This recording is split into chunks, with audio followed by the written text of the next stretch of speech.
how to customize your product gallery in Wix Studio. So we have in here our product gallery.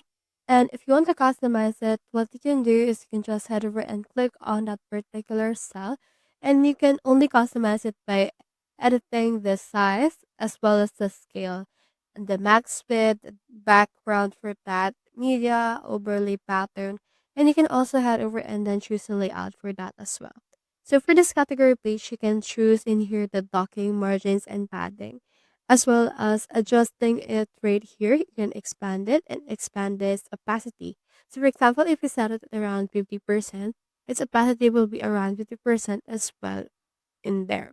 So you can also click on this manage products in order to choose which products will show into this gallery.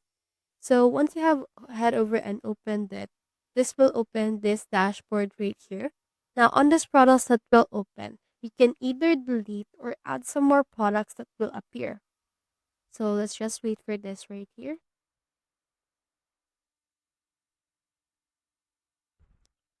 If you want, you can head over and then just use this option right here. Like for example, if you want to show it in your online store, you can enable this right here. So I have enabled this products and it will be visible to my store. So when I close this one, it will reflect into this products that I will show right here.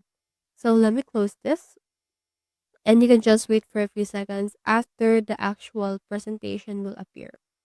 So that's how I customize the product gallery in Wix Studio. Hope we helped.